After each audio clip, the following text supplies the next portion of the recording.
Hello students. Question है आपके सामने और ये क्वेश्चन आईआईटी जेईई मेंस 2021 में आ चुका है। When a missile is fired from a ship the probability that it is intercepted is 1/3। जो मिसाइल है वो इंटरसेप्ट हो जाए उसकी प्रोबेबिलिटी दे रखी है 1/3। तो ई इवेंट लेते हैं कि जो मिसाइल है वो इंटरसेप्ट हो जाए, मिसाइल इंटरसेप्टेड, और इस ई इवेंट की जो प्रोबेबिलिटी दे रखी है वो दे रखी है 1/3। ऐसे ही एक इवेंट एफ लेंगे, आगे बढ़ते हैं। The probability that the missile hits the target given that it is not intercepted is 3/4। पहले हम एक ई इवेंट लेते हैं जिसका मतलब है कि मिसाइल इज नॉट इंटरसेप्टेड, तो इसकी प्रोबेबिलिटी हो जाएगी, इसमें से 1 माइनस करेंगे तो 1 में से इसको माइनस करेंगे तो ये हो जाएगा 2/3। अब यहां पर ए इवेंट ले लेते हैं जिसका मतलब है कि जो मिसाइल है वो हिट करे, मिसाइल हिट्स द टारगेट। ठीक हो गया। अब यहां पर एक प्रॉपर्टी और दे रखी है आपको 3/4। ये क्या प्रॉपर्टी है? इसका मतलब है कि प्रॉपर्टी दैट मिसाइल जो है टारगेट को हिट करे given that it is not intercepted. ठीक है, इंटरसेप्ट ना हो और मिसाइल को वो टारगेट को हिट करे, तो इसका मतलब है टारगेट को हिट करे when missile is not intercepted. तो इसकी प्रॉपर्टी आपको क्वेश्चन में दे रखी है 3/4। अब इसका फॉर्मूला क्या होता है?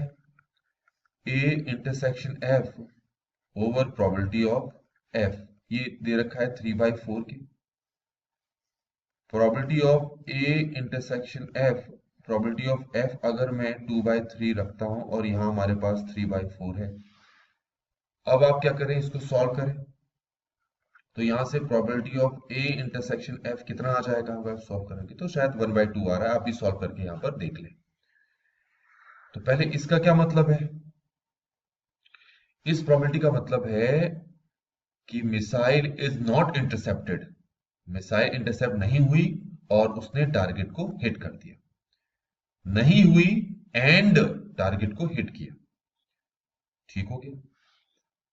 तो अब हमें यहां पर क्या फाइंड करना है? हमें फाइंड करना है अगर 3 मिसाइल इंडिपेंडेंटली शिप से फायर की गई है, the probability that the 3 hits the target.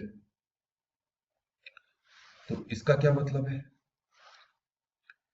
तो इसका मतलब यह है कि मान लेते हैं कि 3 मिसाइल हिट की, missile 1 intersection missile 2 intersection missile 3। ठीक है, तो क्योंकि इंडिपेंडेंटली इनको फायर किया है तो इसका मतलब है इसको हम ऐसे ही लिखेंगे। ये होगा हमारे पास।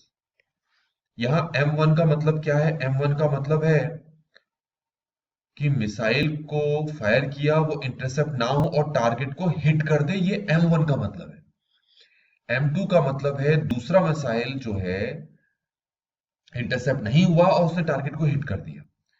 ये है मिसाइल इंटरसेप्ट नहीं हुआ और उसने टारगेट को हिट कर दिया, और क्योंकि ये तीनों की तीनों इंडिपेंडेंट है तो इसीलिए हमने इसको ऐसे लिख लिया। तो इसकी प्रोबेबिलिटी है 1/2, इसकी प्रोबेबिलिटी भी है 1/2, इसकी प्रोबेबिलिटी भी है 1/2। कहां से आई ये प्रोबेबिलिटी? ये देखो, यही तो आई है कि इंटरसेप्ट नहीं हुआ मिसाइल और टारगेट को हिट कर दिया। तो हमारे पास कितना आंसर आ गया बच्चों? 1/8। और इस तरीके से ये क्वेश्चन यहां पर कंप्लीट होता है।